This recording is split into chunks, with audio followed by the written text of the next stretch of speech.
Going the distance with local sports. This is the X Sports Network. Here at Fields and Brown Barbershop, legacy means a lot. We're trying to fill big shoes left by my two uncles and my grandfather, where every haircut came with conversation and every customer left a little taller than when they walked in. The barbershop is about pride. It's about knowing your barber knows your name and your story.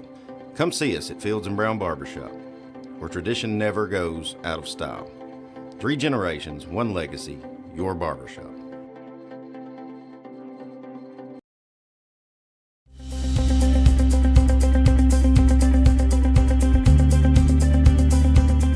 Arctic Air keeps your home or business comfortable. For more than 20 years, we've provided outstanding residential and commercial services through southern Middle Tennessee. Whether you need assistance with your heat, air conditioning, preventive maintenance, or anything in between, trust our reliable team to get the job done. We'll take the time to figure out your specific needs and recommend what we believe is right and best for your situation. We've been using Arctic Air for over 15 years now. Their service is great, they're here when we need them, and their prices are competitive. They take the worry out of the heat and air so I don't have to. Arctic Air. When you need us, we'll be there.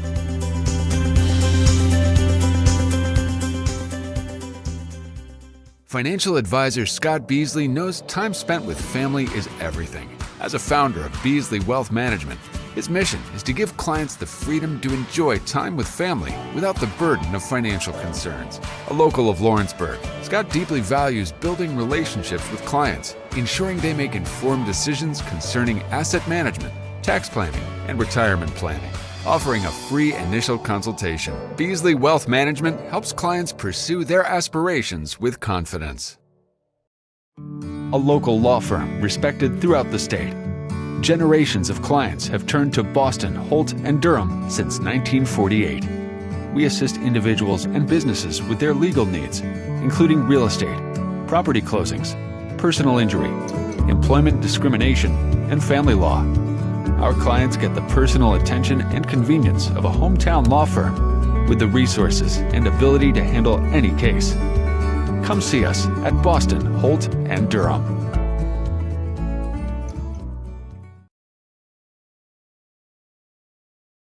Since opening our doors in 1904, Builtwell Bank has existed to be the local economic engine for the communities we serve.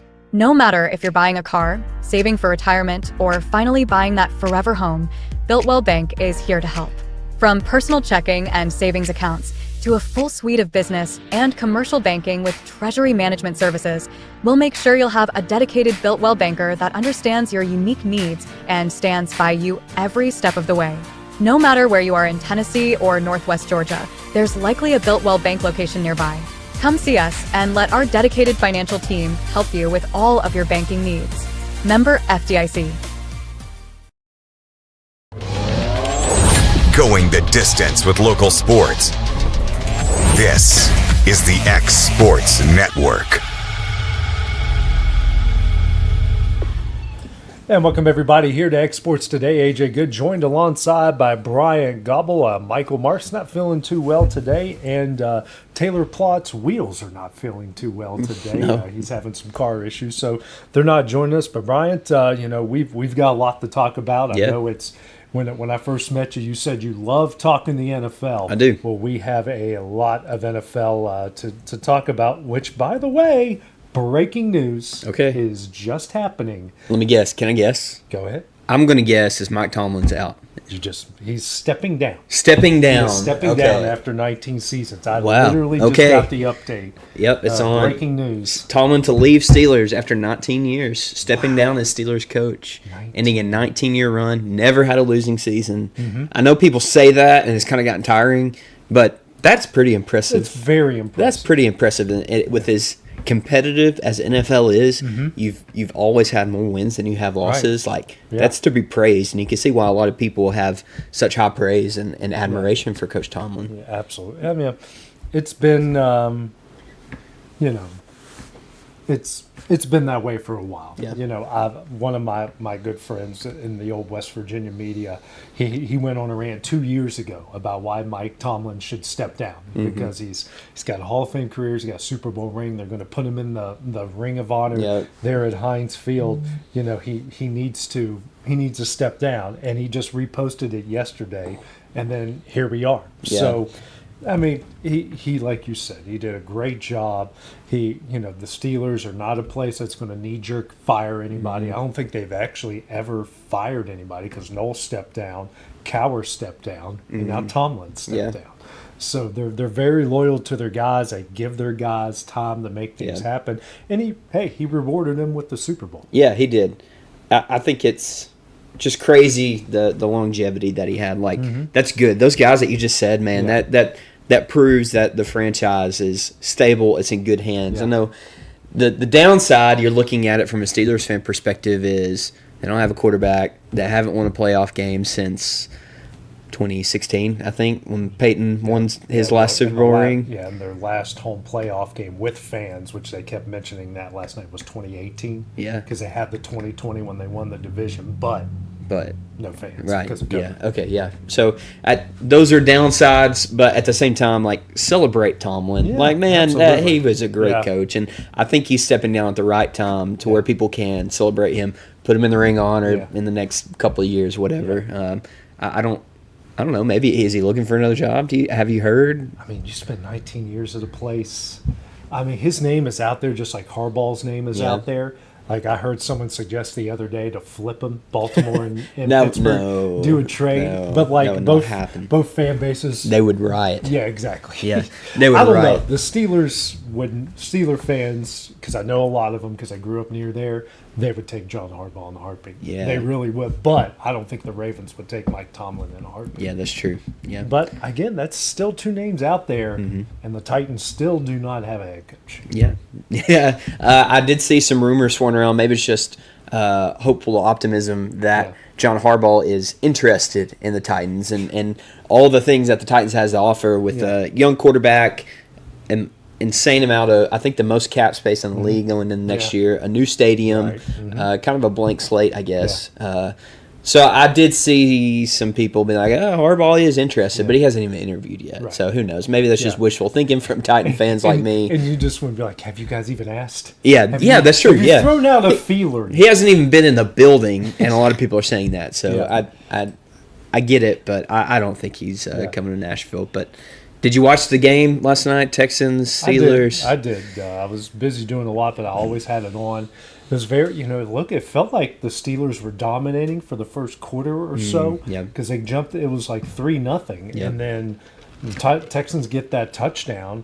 And, the Steelers answered with the field goal, but they just, their offensive line just didn't look good. The Texans, who do have a good defense, has overwhelmed them.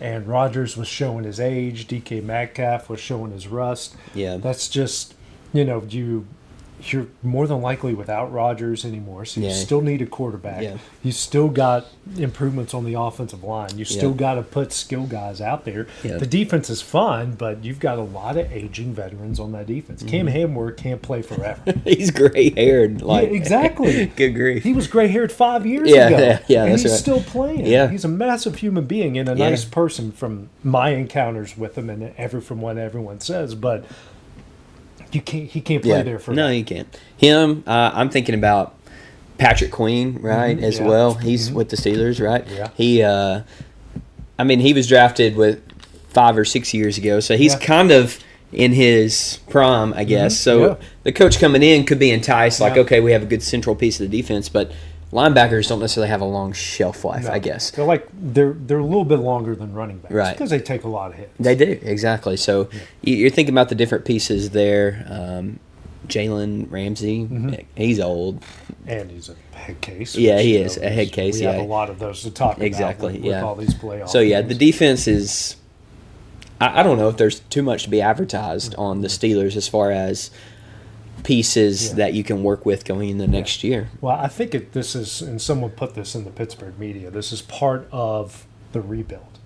They need to rebuild. They've put it off for far too long. They have. This is part of it. Tomlin steps down. Okay, maybe get. It sounded like their top target, Freiermuth, is looking to move on. So maybe you move on from him, you move on from Cam Hayward, you bring in a lot of youth, you bring in a young coaching staff, and then you go from there. They need a rebuild. Yeah, they do. If I trust one organization to do the rebuild the right way, it's the Steelers. They've been stable. They know how to do it. They don't get itchy trigger fingers. They don't set fire to the building if something goes wrong. They're steady, and they're the cooler heads that prevail. So I'm trying to see what they rebuild draft pick well, they have. but they also hold on to guys for too long. Yeah, and thinking about the winning seasons that they've had, it's actually kind of played against them. They haven't been bad enough to get a really good draft pick. Yeah, but they haven't been good enough to celebrate a Super Bowl or an AFC championship in a long time. First round exits. Exactly. 21. They have pick 21. That's not great. Not great. I mean, yes, you can build and get a good player. There have been great players come out of the end of round 1, rounds 2 and 3, but your likelihood of getting one of those players, like the cream of the draft class, is much less likely once you get past 10, 15, let alone in the 20s at 21. Yeah. Absolutely. Well, let's get into the games from the weekend here, Bryant. Some other news, though, before we go. The Chargers have fired their offensive coordinator and their offensive line coach. And this is how I heard all day yesterday, people praising their offensive coordinator. Now the Bolts have fired him. So the Panthers are going to pick up the 5th-year option on Bryce Young. Yep. So good for him. That's he deserved it, I think. Yeah. Some baseball news before we get into the games. The Diamondbacks acquired Nolan Arenado from the Cardinals. Alrighty. We also know about the Cubs picking up Alex Bregman. Yes, saw that. Yeah, and now the Giants are trying to go after their second baseman, which Yeah. all reports say that the Cubs are going to hold on to Horner. So there's some quick baseball. Oh, and also the Royals are going to move in their fence by 10 feet in every spot. So didn't know that was a problem there because – we've seen a lot of splashdowns in the fountains out there in Kansas City. Yeah. So I guess pitchers and catchers report in a couple of months. Don't 6 weeks, something like that. Got to be February. right? Yeah, a couple of weeks. Yeah. So got Royals guys. You don't have to hit the weight room too much. Now, so the warning track's a little bit more closer than what you anticipated. Yeah. But let's get back to after that. Let's get back into the games here, Brian. Our first 4 games. Incredible. Yeah. I'll say the last 2 games, their fourth quarters were terrible. They were. But because the first 4 games, their fourth quarters were amazing. Yes. And, man, we were treated to a fun weekend of football, a lot of surprises, and it sets up 2 1-5 games and 2 2-6 games. Nothing really. The most shocking result of the weekend to me was the Panthers and how hard they pushed the Rams. That was the first game off the bat on Saturday afternoon. They kept it. They kind of trailed a little bit, right? They got down. Was it double digits? They get down double digits, and the Rams came out on fire. Yeah, they did. That's right. Puka had 2 touchdowns at 14-0, right? Yeah. And they were feeding Puka, and things are going well, and things kind of stalled out. That the Carolina secondary started tightening it up. The defense started doing well, and they came back and actually took a lead, right, in the fourth quarter. And back and forth in the fourth quarter, you had a great ending. Bryce had a chance at the end, but I don't even know if he had a completion at the very end. I think they got a couple first downs, and then they stalled about midfield. But how they took the lead with that block punt that led to a touchdown a couple plays later. And I was, my wife and I had a date night and went and saw a movie, and I watched that, and I looked at her and I go, they're going to be an 8-9 team that's legit going to win a playoff game. Yeah, against a team that we thought was going to be the number 1 seed like a couple of weeks ago. And then Matthew Stafford does what he has done several times. Just when you think he's down and out. Yeah. And we're going to say that about a lot of guys here today. Yeah. But just when you thought he was down and out, he puts on the drive of his life and keeps their season. Yeah. And going into last weekend, that's why I said I trusted the Rams more than really any other team, is because you have a defense that can cause turnovers, can wreak havoc when they need it the most, and you have a quarterback that's a veteran and had an MVP caliber season, and that MVP quarterback stepped up when he needed to the most. I was really impressed with him, really impressed with special teams made, like you said, make a ton of difference. It's crazy that special teams make such a difference, but it does. And teams that don't have good special teams, I'm thinking of the Titans. Like, special teams haven't been great, and that's part of the missing piece to championship teams if they don't have it. Rams got it done on special teams. I was really impressed with Bryce and his ability to step up. I was impressed with Stafford. It was a good game. Stafford sprained his index fingers. Someone tipped him. Something like that. Jammed his finger into it. Yeah. I got it wrong. We got two 2-5 games and 2 1-6 games. And then the game later that night, incredible. Just literally when Green Bay went up 11 points, I think they had like an 87% certainty to win, and I almost checked out of it because I was 100% certain they were going to win, and then Chicago. They did what they've been doing all year. It's like they did what they've been doing all year. It's there. So there's this amazing stat. So teams this year, when trailing 10 points in the fourth quarter, are 6-161 by trailing this season. Guess who has half of those 6 wins? That's got to be Chicago. The Bears. Wow. The Bears have 6 half of those wins. And 161. They're 3-3. And he has the 3. Yeah. They have 3 of the 6. They're 3-3 this year when they're down 10 points in the fourth quarter. They were 21-3 going into halftime. Yeah. And I thought they were dead. They didn't have anything going. And you're like, man, is Ben Johnson kind of crapping the bed playoffs like they did last year in Detroit? And, Caleb, is he ready for the spotlight? And boy, were they ever. They came out. They kicked a field goal coming out of halftime, make it 21-6. Kicked another field goal to make it 21-9. Like, man, can they ever score a touchdown? Because a lot of those were close. I want to say, correct me if I'm wrong, I want to say they got it within like the 5 or the 10, and they went for it on fourth down. Yeah, in the first half, they were 0 for 5 on fourth downs. Yeah. Which a lot of those were just, what are you doing? Yeah. Like, what are you thinking? Like, I get you're trying to be bold, but you can be bold once or twice, but to be bold 5 times and have none of them succeed, you're just putting your team in a bad position. Yeah, you were, and you weren't getting the fourth downs. There really weren't any turnovers. Like, Green Bay was protecting the ball. You had that crazy big man catch and reception going up the sideline, and the ball pops out. You're like, this is it. This is the Bears' chance to get the ball back. Yeah. I think this was after the fourth down where they turned it over. Like, this is where the Bears get it back. Yeah. And they didn't get it back. It winds up going back out of bounds before the Bears could get possession. I thought, to me, that was when the Bears' chances of faded. I was like, there's your opportunity to get back in the game. I was wrong. They kept pushing. They scored a touchdown, make it 21-16. Jordan Love led a drive, make it 27-16, and 6:36 left, down 2 scores. And you're like, I don't know if they can make it. Bears go down, score a touchdown, 27-24, and then everyone saw the crazy fourth and 8. Unreal. He's like stretched out like this, running to his left, right? Yeah. And so he's got to throw it. Just awkward angle. Everybody's seen it. A great catch, too. To survive the hit and to make that catch so the drive continues so they can get it back within a score. And then Packers can't do anything. No. They might have had a first down or two, right? They got in field goal range. They did. And because think about it, you talk about special teams. Missed extra points. And then a missed field goal. Missed field goals. And you lose by 4. Yep. Difference in the game. Yep, it was. Absolutely. Can't say enough good things, though, about Caleb Williams' performance, though. Like, you make fun of him all you want. He's a tailhole. He's whatever insult you want to hurl at him is probably deserved.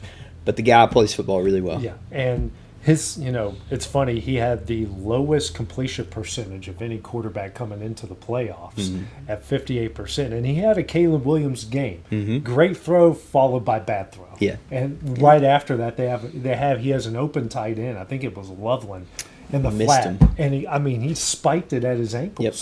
I'm like, you just have this amazing throw, and your next throw is just it's a worm burner. Yep. So that was pretty much a microcosm of his year so far, which is great throw followed by, whoa, where in the world did that come from? Yeah.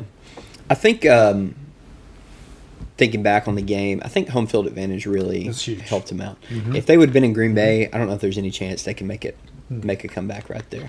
I'm with you there. I think the fans and the crowd really, once the momentum started building, and it's kind of described like what's the Keanu Reeves football movie? The Replacements. So he's describing like quicksand. Yeah. He's like, quicksand, you just start drowning and you just start panicking, and then the next thing you know, it fills your mouth and you're in over your head. Like, that's what I felt like the Packers are in. Yeah. Like, all of a sudden they got in quicksand, they started panicking, they couldn't move, Yeah. they kept sinking deeper and deeper and never recovered. Yeah. That's what I felt like happened to the Packers. Yeah, and now LaFleur's job. I mean, have you heard that there might be actively shopping for somebody, maybe a Harbaugh to come in, because he's 3-8 in the playoffs. Yeah, hasn't looked great. That's not great. It's not, and you can pin this year maybe on circumstances, but a lot of people are wanting. The Packers fan that I know a diehard Packers fan, loves Green Bay. Same as Matt. Matt Daniels. Matt loves the Packers, and he's trying to reconcile this loss. And as a lot of other Packer fans are doing, like, okay, we didn't have Micah Parsons. What else in December? We didn't have arguably our number one offensive weapon in Tucker Kraft. Yeah. But at the same time, you blew a 21-3 lead, and you were up by 2 scores in the fourth quarter. 5 minutes left. With 5 minutes left. Yeah. Micah Parsons and Tucker Kraft aside, that can't happen. No matter who your personnel is on the field, you still have Jordan Love at quarterback, and your defense is still fine without Micah Parsons. It's good. There's no excuse for you to fall apart like that. Well, as one of my favorite media personalities, Mike Valenti out of Detroit, says, when you got a good quarterback, injuries are not an excuse anymore.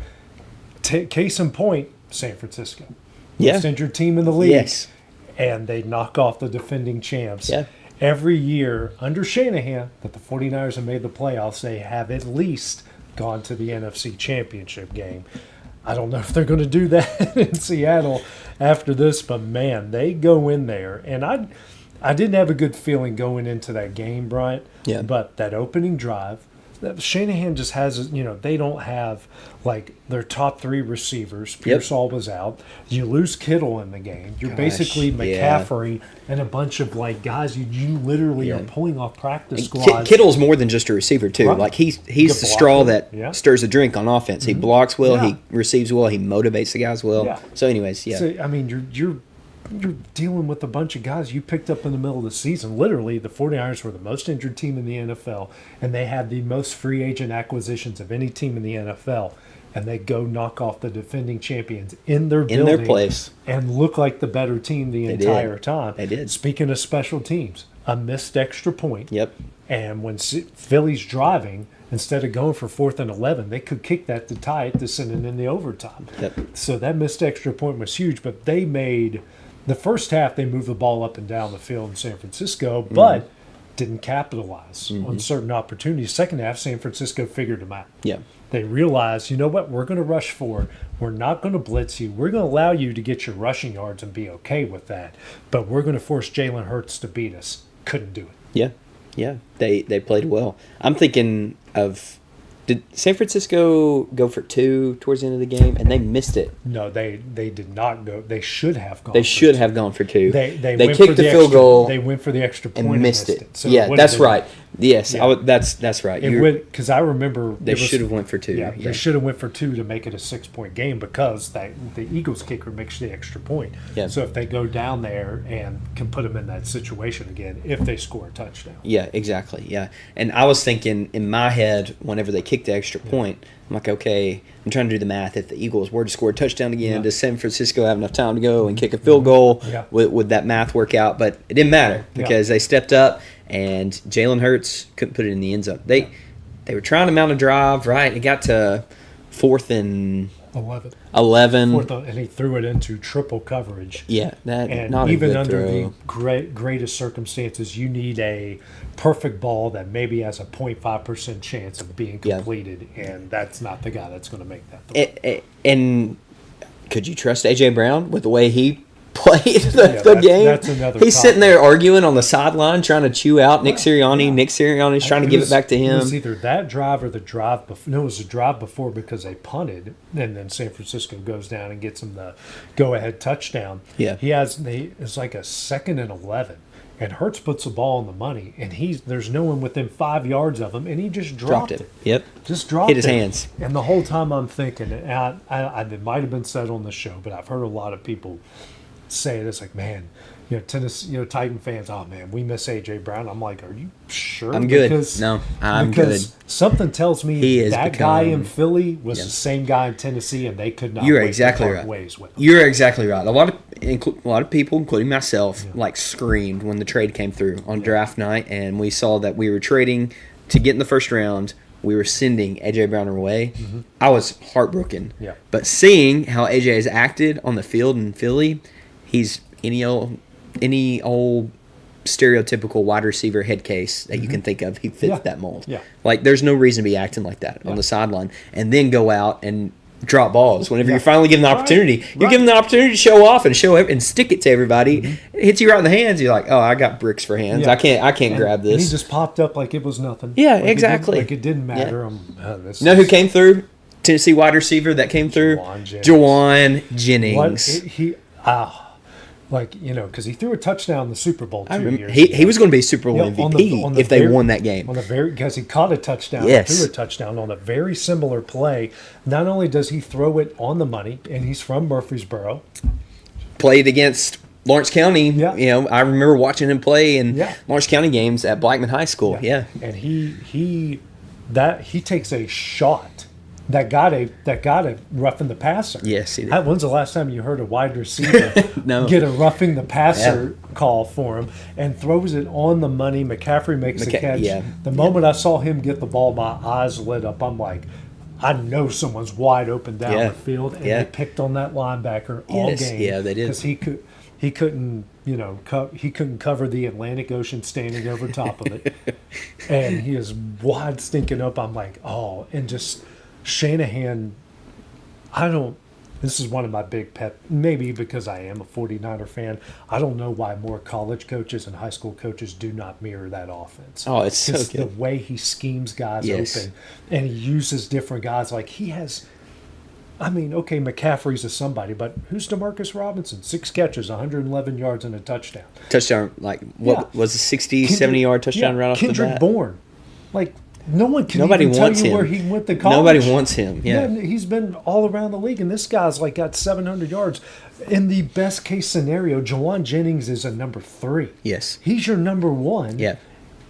He's made a lot of big catches as a 49er, but I'm like, Yeah. and you're No, going and you're beating the defending champions with these guys. Jawan Jennings was not valued or highly sought after in the draft. He was kind of a slow runner. He was known for his grit and his toughness. He wants to fight everybody when he gets on the field. Which is perfect for the and he's a great run blocker. And so it's perfect for the 49ers because Shanahan knows how to get the best out of his players. He knows how to scheme them open, like you were saying, play to their strength, and utilize the whole team and the whole field. And the whole game, and their whole offense is based on the run game, which most it modern is. offenses are based off the pass, whereas you see a lot of different motions. They flip their formations a lot. There's a lot of moving parts to it. There's a lot of play action to it. And again, they use their tight ends. They use every single receiver. Their Everybody. doggone fullback looks like an all-pro out there. Well, he's made 10 straight Pro Bowls. Yeah. He's probably going to the Hall of Fame as maybe the greatest fullback ever. He's great. I mean, and What other team uses a fullback like that? Yeah, like what game was it? Was it last week where someone threw? Yeah, it was the Ravens. They threw to their fullback. That was only the second catch of his season. Yeah. And they threw, and they got a big third down conversion in the game. And Juszczyk has 30 catches. Yeah. For 400 yards Yeah. and a couple touchdowns. Man, they it's just good. know how to use all They of do. the players. It's wonderful. The timing is right. The trick play timing was perfect for Jawan Jennings to roll out. Tom Brady kind of screaming in the background. Oh! But I actually enjoyed. I do not like listening to Tom Brady, but I actually enjoyed him in this game. Not bad. Because I finally heard him getting on players. He said that it's I'm just going to be honest. I don't know what Jalen Hurts is looking at. Yeah. I'm like, dude, yes. Thank you. Yeah. You're the GOAT, dude. Thank you. Know. You can say that. You can say that. Yeah. Plus, you're a part-time owner of the Raiders. Like, who cares? Yeah. Who cares if you rip the Eagles quarterback? Yeah. It's not like you're trading for him. His clip that's been circling around social media, I paused it whenever it happened, when he was given the aerodynamic discussion of the ball, because the winds were whipping. It was great. I paused it, and I told my wife, Sarah, get in here. You've got to see this. Yeah. She's been wanting to get more into football. I was like, you've got to see this. This is great. So this is what we've been wanting him to say. that was such good stuff. Like that's how you grow the game. That's how you grow interest and just show all the intermechanizations of what's going on the field. That was great insight. Like Troy Aikman does not have a problem ripping quarterbacks. No, he doesn't. This dude's got 3 rings. Yeah, that's good. He's got no issue. He does a great job. You know, you can rip Mahomes, which there was plenty to rip this year. You can rip all these other guys. There was plenty to rip this year. And I was glad for him to finally go, Kevin, I don't know what he's looking at. Yeah. There's a wide open guy to the left and he threw to the right. I don't know what he was looking at. Yeah. So let's get into the AFC. Speaking of guys doing everything with nothing, Josh Allen. God, yeah. 2 incredible touchdown drives there at the end. He finishes 273 yards, 28 of 35. You know, they got no running game. You know, they've got a whole receiving core outside of their tight end that is past their prime. Yes. And Josh Allen leads them on the road.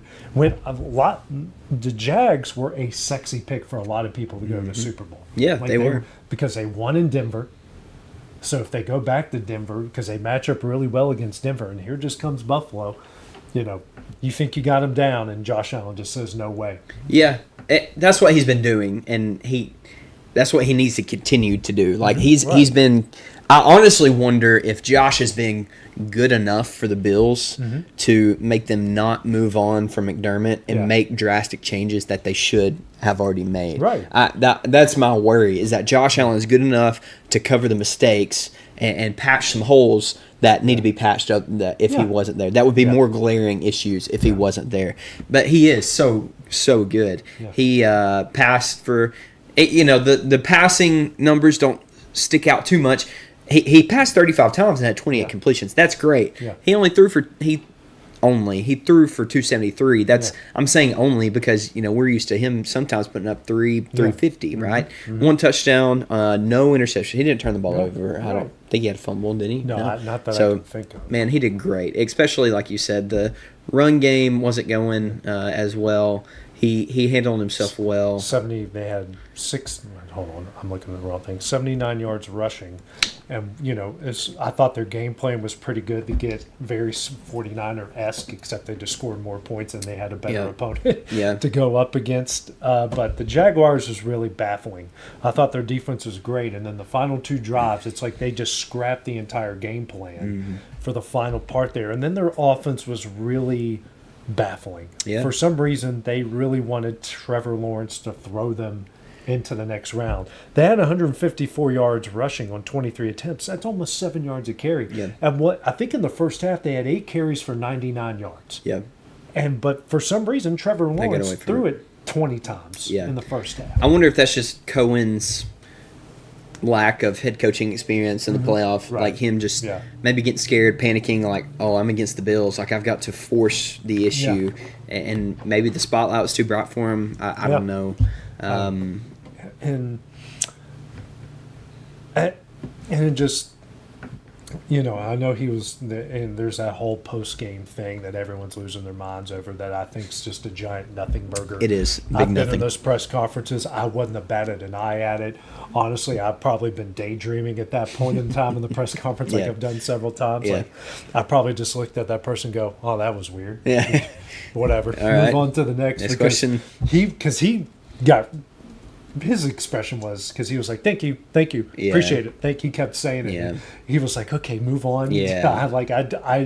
You don't need to talk down to me. I'm making millions of dollars here. Like, I feel like I'm the only one that just noticed how awkward he felt in that situation. I could feel that. Yeah. I could feel that. But the other part of it is, you've heard it a lot.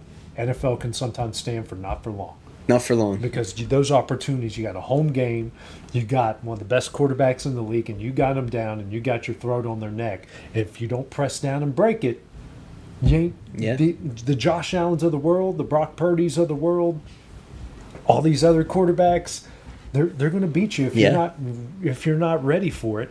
And they just, they're not guaranteed. Houston finally turned into a good team. We already talked about that game. We saw that the other night. We saw it last night.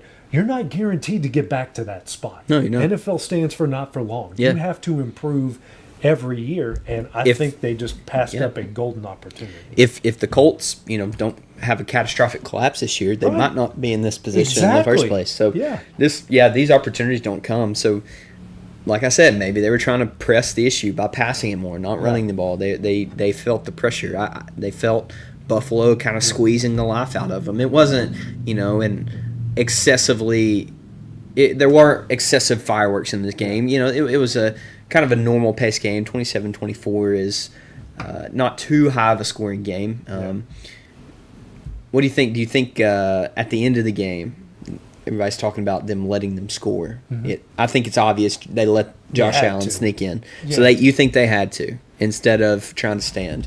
Well, because if you get to a certain point, say they get a penalty and you move them backwards, you're just killing clock. Yeah. So, you're killing clock. You got to let them score. That way you guarantee yourself the ball back with some sort. And again, you didn't need a touchdown to extend the game. You just need a field goal.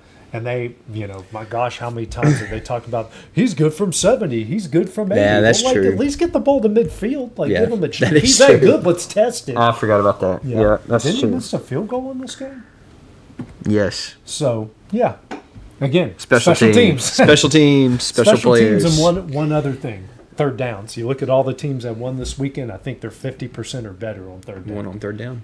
How about that? I mean, my big saying, Brian, is every game is a situational game. I know they say baseball's a game of situations. Every sport is a game of situations. And, I think the 49ers are 50% above. I think the Bears were like 11 of 19 on third down. That's a ridiculous amount of third downs, but still, you put yourself in the position to win when you extend your drive. So that's the best way to go. And then the nightcap, I don't know, maybe the most boring game of all of them, really, it's on good. Sunday. Yeah, that's fair. It just is what it is. It just wasn't a good game. Yeah. I felt like it was. Yeah, it wasn't a great game.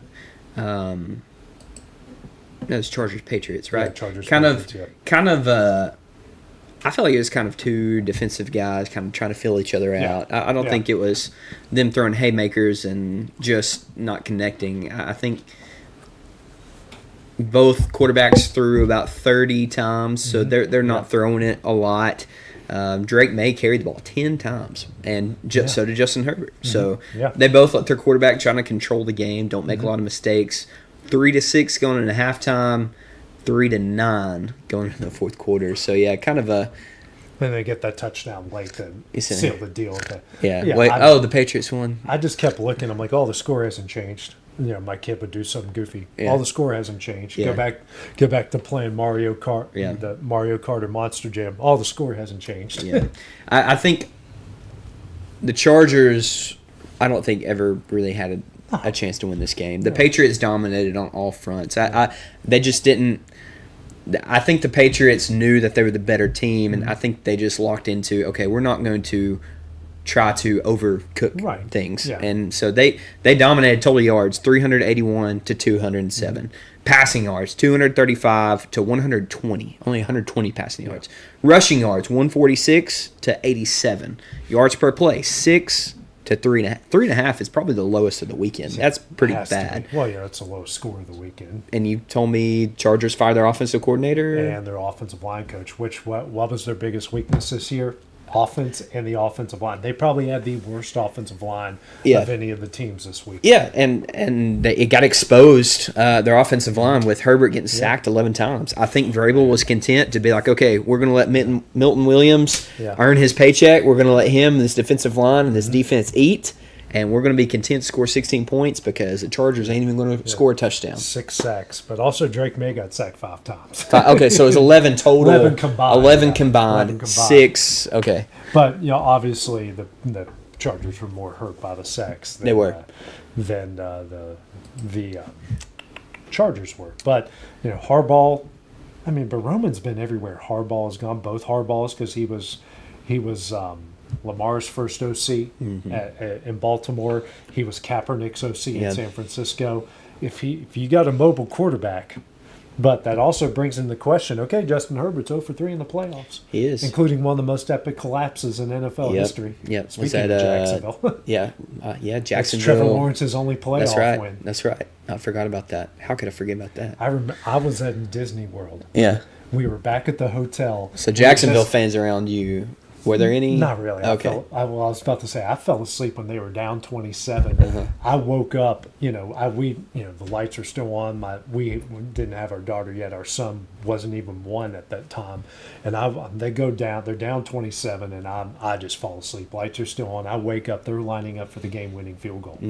So, here I am furiously trying to find everything to recap me. How in the world did we get here? Yeah. And who was Jacksonville's coach at that time? Was that? It was Peterson. Peterson. Doug Peterson, Okay. yeah. So that was after Urban. Yeah.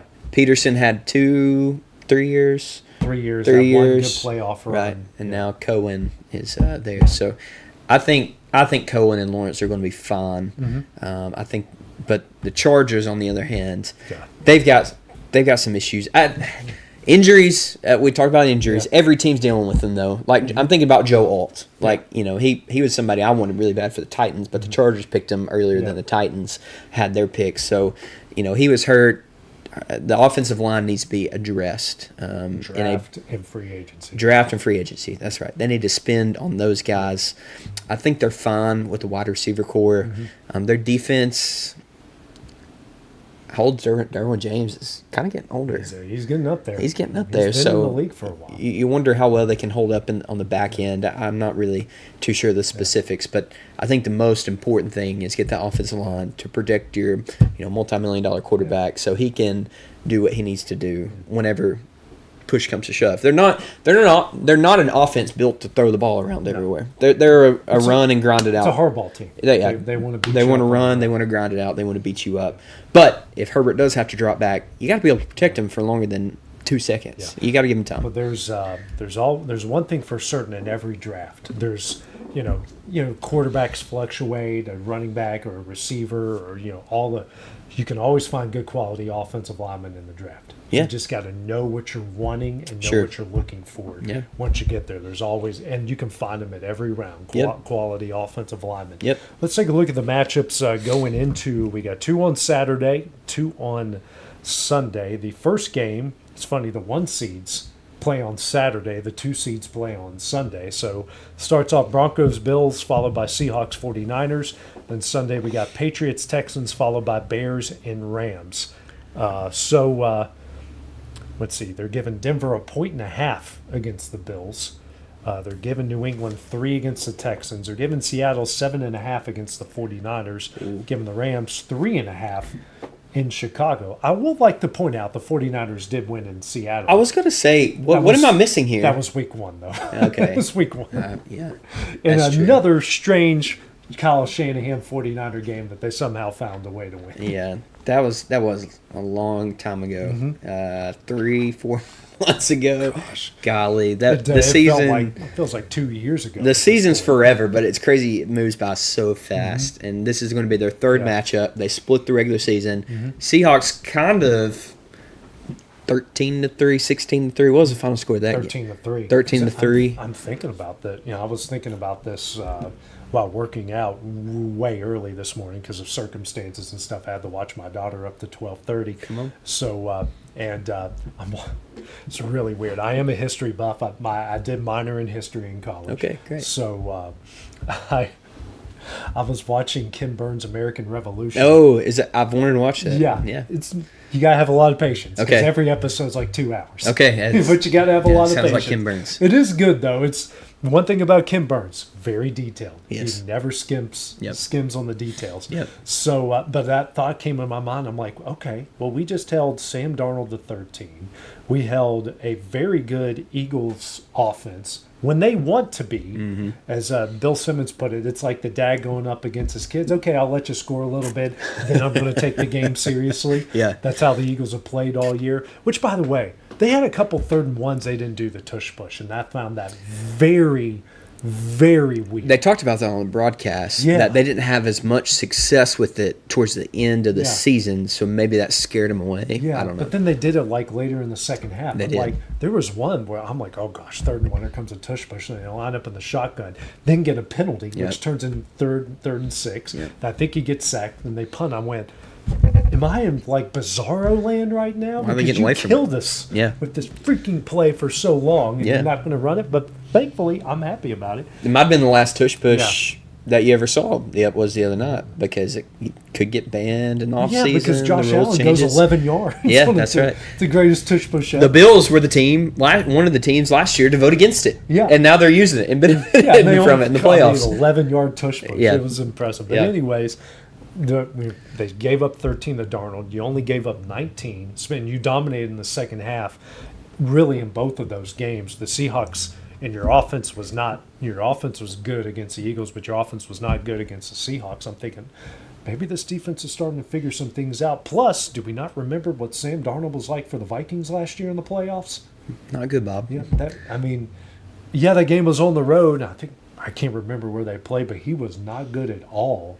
He wasn't good in San Francisco. Maybe it's just the 49er fan talking, but he's giving me a lot of big Justin Herbert vibes. Feel good about was it 7? 7.5. Feel good about I think the they can 7.5. cover. Definitely. I'm not saying they're going to win yet. I'm going to pick them because I'm a 49er fan. Yes, you should. But I'm not going to be surprised either way. I will be surprised if it's a blowout for either side, but I would won't too. be surprised if it's a close game, whoever wins. Yeah, I can see that for sure because I think the strength of the Seattle team is their defense. They're a great defensive team. Yeah. But the 49ers just handled the Eagles' defense, which is one of the best, Yeah. arguably one of the best in the league when Yeah. they're on top of things. So I see no reason why Shanahan can't do all the things that we discussed earlier, scheme it up, stretch the field, use the right players in the right situations, do what he does, and expose Seahawks, shut down Darnold, limit Njigba, and their other weapons that they have. Rashid Shaheed, he was kind of a mid-season addition through the trade that has worked out well, but I see no reason why the 49ers can't handle that and definitely cover.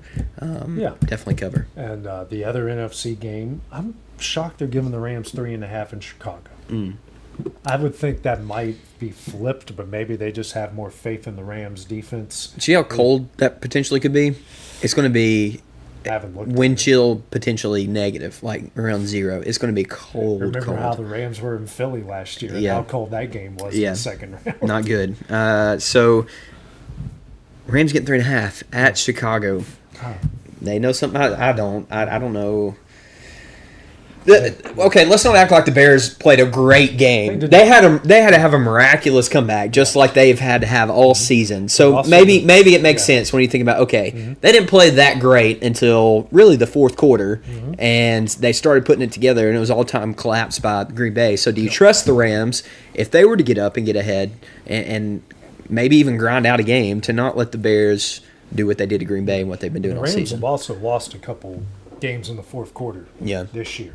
So Who was that against? I'm trying to think back now. they collapsed against the 49ers on a Thursday night. Okay. That was one of them. There's a Yeah, couple others. overtime, right? 26-23. Yeah, there's a couple others where they kind of collapsed there in the fourth quarter. Yeah. Because I remember, I think it was like middle of the season, people were like, does Sean McVay have it anymore? And then they went on that crazy They did. win streak, but then kind of fell off. Got beat by the near end. Panthers Yep. by 3 at the end of November. Lost in overtime to the Seahawks. That was another collapse. Yep, it was. And I forgot the embarrassing loss to the Falcons. So Oh, man. Well, they were down from start to finish. in yeah, that they game. were. That wasn't collapse. They just got. jumped That's on. why I was saying they got embarrassed by the Falcons. Yeah. Yeah. So to the NFC, the first game, Broncos Bills. This line started Bills 1.5. Now it's shifted to the Broncos 1.5. Vegas, the Broncos haven't exactly blown people out this year. No. And you're looking, Bo Nix does not have any playoff history. Yeah. One game and he lost. Yeah. And this entire Broncos team is very young Yeah. when it comes. Now they got some experienced guys that can help them, but offensively, and especially at quarterback, not a lot of experience. And here comes Josh Allen, who was looking like, the vampire that's going to come into your home building and suck everybody's blood and go home and go on to the next round. Mm-hmm. I think coaching definitely matters. 100%. And I trust Sean Payton. Mm-hmm. I trust Sean Payton. So obviously home field advantage matters. So maybe that's why the pendulum swung just slightly in favor of the Broncos. Yeah. Then again, quarterback also matters, and who has more experience? Who is the unanimously better quarterback? It's Josh Allen. He's going to will his team to win, like you saw in Jacksonville. But the Broncos defense, Jacksonville defense are two different animals. Yes. Broncos are on another level when it comes. So if the Bills couldn't run the ball on Jacksonville, They ain't running the ball. they ain't running the ball on Broncos. Yeah. They are not running the ball on Mile High. So it's going to be an interesting game. I see DraftKings has it at 1.5. Is that what you told me? Yeah, 1.5. Yeah, 1.5. It started Buffalo 1.5, and I guess it got betted Yeah. 3 point. Yeah, complete 3 yeah. points the other way within like 2 days. Yeah. Can Denver run? J.K. Dobbins is hurt. Who's their rookie that they got's been coming on strong though? Harvey. Yeah. R.J. Harvey. He's been coming on strong. Yeah. I've been saying it. I keep saying it. I hate to sound like a broken record. If not now, win. Like you gotta play against hard teams. Yeah. And maybe not playing in Buffalo is what they need. Yeah, maybe. Think That's true. I think it's some of the guys who finally got the first one. Some Yep. of the roads that they had to go. Yeah. And some of the places, Elway, I just watched his documentary. They had to win 4 games to win his first Super Bowl. And, Yeah. they had to go into a tough Pittsburgh for the championship game and win. Yeah. You got to be. Every team is going to be good in the playoffs, so you got to go in and beat good teams. So, Josh and McDermott have got to find a way. Maybe special teams makes a play, right? Maybe special teams has a block punt. Maybe you have a pick six on defense or something.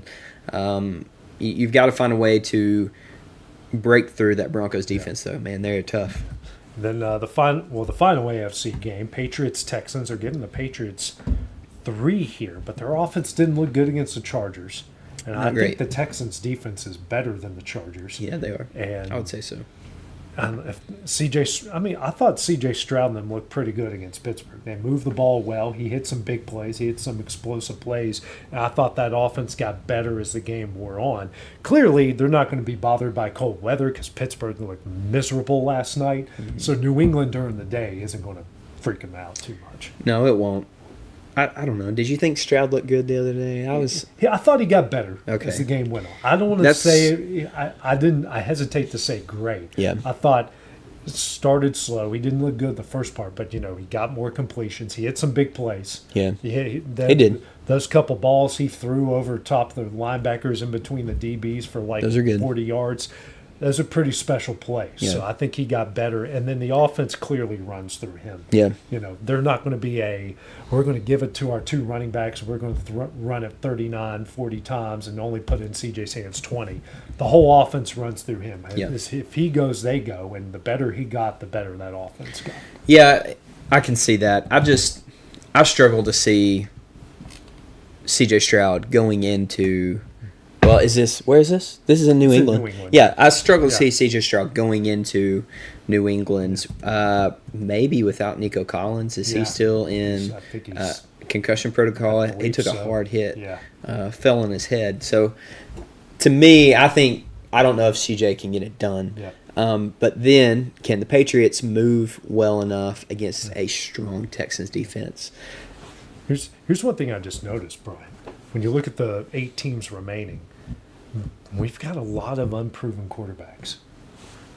Bo Nix, Drake May, C.J. Stroud, Sam Darnold, Caleb Williams. Yeah. The only proven ones are Allen, Purdy, and Stafford. Yeah.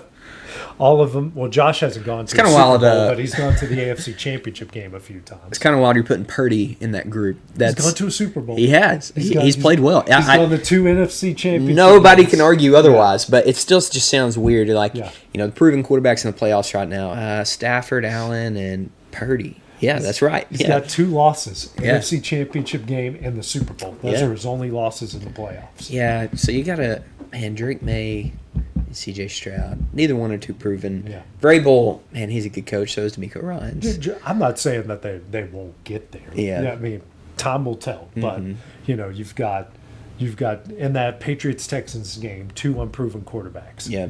Caleb Williams is going to have to prove it against a Super Bowl champ and a Yeah. former MVP in Matt Stafford. Yeah. Sam Darnold is going to have to prove it against a coach that just knows how to win at this time of Yeah. year, and Shanahan and Robert Saleh knows how to scheme up a defense. And then Bo Nix has got to slay Josh Allen. Yeah. That's the dragon that's coming in the mile high. Man. You got a lot of guys, unproven guys, going up other than Patriots, Texans. You got 3 other unproven guys going up against proven commodities Yeah. who are good and have got. Josh Allen's the only one that hasn't gone to the Super Bowl. But Man. if Patrick Mahomes isn't staying in his way, who's to say he wouldn't have gone to a couple of Super Bowls, if not won both of those? Yeah, you're absolutely right. I think, I guess Texans Patriots might be the least interesting as far as storyline goes. But it's still in it. I mean, It's still absolutely interesting. We've got 4 games this weekend. It's all interesting. They're good. at Yeah, this no, point. this is the best part of the NFL season. Every team's good. Every storyline is good.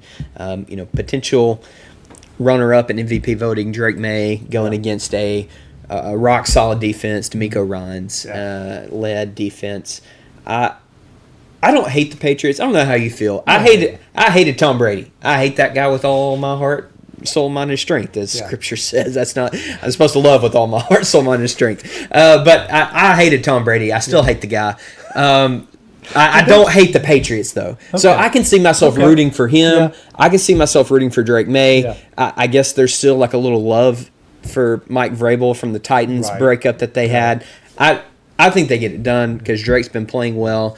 I don't see CJ Stroud being able to play well enough on the road in the playoffs. Maybe he will. I don't hate the Patriots. I have a great appreciation for what they built because I was in high school when this whole thing started. Yeah. And I remember being in middle school when Parcells led them and Favre ripped them up in the Super Bowl. Yeah. So I remember all of that. And so I remember the rise from the underdogs through the tuck rule game, the snow. I watched that game live. It's still a lot of fun. I hate that he broke. My favorite football player of all time is Jerry Rice. He was on the Raiders at the time. He played great. It's amazing how great these athletes are. It is. When you put like 2 feet of snow on the field, and they can still rack up like 500 yards offense. It's incredible. Or what Vinatieri did, an underdog out of South Dakota State. We know South Dakota State is an FCS power. Mm-hmm. Back then, they were just some school up north that you paid $100,000 to come beat by 50. Yep. They're not that way anymore. Mm-hmm. So I saw the whole rise. I didn't really hate Brady. The thing that bothered me about the Patriots was this whole White House secrecy thing with everything that they did. I would just rather you just come out like the moment I knew Brady was guilty. Like, you can argue whether or not the Deflategate was a story or not, but they still broke rules. They did. They still have underinflated balls. Of course. We have text messages. Yep. No bad, get your mind out of the gutter, people. But, but we have the text messages with their equipment guys. Yeah. And Brady didn't give them their phone. Yeah. Like, dude, they're not looking for naked pictures of Giselle. Like, they got better professionalism than that. Yeah. You know what they were about to find. Yeah. Right. And that's why you didn't give them your phone. You're guilty as sin. Yeah. Just own up to them. Like, yeah, we did that. Yeah. Spygate. Yeah. You did that. Yeah.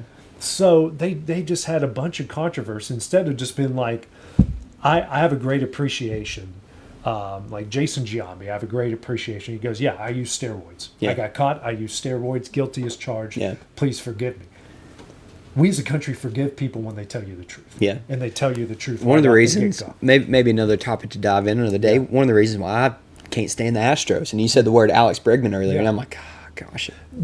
I've been wrestling with that all day as a Cubs. And so I'm like, They were unapologetic. They were we got the ring, and no matter how we get it, and everybody's like, "Screw you! You cheated so hard." And me, like, in liking the Yankees, like, and they put it into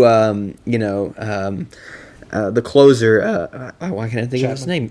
George Chapman. Like watching, bing, bing, bing, going out to the outfield, just the crack of the bat, because they're sitting there pounding on a trash can or using buzzers, whatever theory you believe, they were cheating.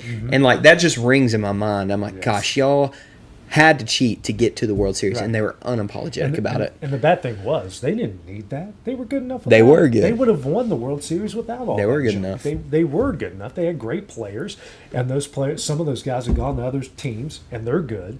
Yep. I wanted Bregman last year, because I think we would have won the World Series with Bregman last year. No disrespect to our guy that played third base, but with the rest of that team, with Bregman, the Cubs would have at least gone to the World Series because they needed one more bat. I'm glad they got that bat back. But, I was thinking the same thing while working out, watching the American Revolution. Like, how do I deal with this? Because he was one of the guys that had the worst response. Yes, he did. Remember his response, very defiant, just like you said, like, we did it. Oh, well. Yeah. But, and just... no respect for the game, or remorse. No remorse for what they did. We did it, but man, we apologize. We didn't realize what we were doing at the time was illegal. Now looking back on it, we shouldn't have done it. It's like, whatever, we did it. What are you going to do about it? Yeah. And they knew Rob Manfred wasn't going to do anything about it. But now, and I woke up and I'm reading stuff on social media, and they have a pic, like his dad's from Illinois. He grew up a Cubs fan. There's a picture of him in the Cubs. I'm like, don't do that. Here's the reconciliation Don't do that process to me. starting. Do not tug at my heartstrings when I know he's a cheater. Yeah, I feel similar to listening to Tom Brady in this. I'm like, man, he did a good job the other night, but I still hate him. Yeah. Gosh, I can't stand the guy. Yeah. So the Patriots, I don't feel that way about them. And I wish them well. And clearly, and then I don't think it's much of a debate. Belichick needed Brady more than Brady needed Belichick. That's been proven. And Bill's very arrogant about that because he didn't win. He made one playoffs in 4 years after Brady. He didn't look good. And didn't look good. And his arrogance about the whole thing, and kind of watching what's happened with North Carolina. And then right around that time, I started watching some of the Boston radio stations on social media on YouTube. They are ripping Belichick to shreds. Like you can tell they have been waiting with bated breath for 5 years for this guy to screw up and just tell everyone exactly what they think about him, because they couldn't for years because they won all those Super Bowls. They were in the playoffs. Take your plane. They won the division every year. They did not have much to complain about. And now all this comes out, and it's just like free for all. And frankly, it's enjoyable to go through it. Well, Brian, that will wrap up our show today. Man, we just talked for an hour. Unexpected kind of turn there at the end, talking about cheating and Astros that's a and summer Patriots. topic we're going to get into. Good. I know all of us probably have something that just... you're thinking like, I don't hate the Patriots, but I hate Tom Brady. For me, with the Cardinals, I hate the Cardinals, but I actually don't hate their players. Okay. Yeah. Like Yadier Molina, I respect the bejesus out of. Nolan Arenado kills the Cubs. Paul Goldschmidt. I love all those guys. I just hate the jersey that they wear. That's funny. I'm weird when it comes to that. Yeah. Well, so for Brian Gobble, I'm AJ Good. No show tomorrow. I'm heading back to East Tennessee again because I'm a psycho for some reason for our TCCAA game of the week, Cleveland State against Pellissippi State. But we'll be back here on Thursday. We'll get into the college football side of things, and then we'll start looking ahead to more of these playoff games with Michael and Taylor.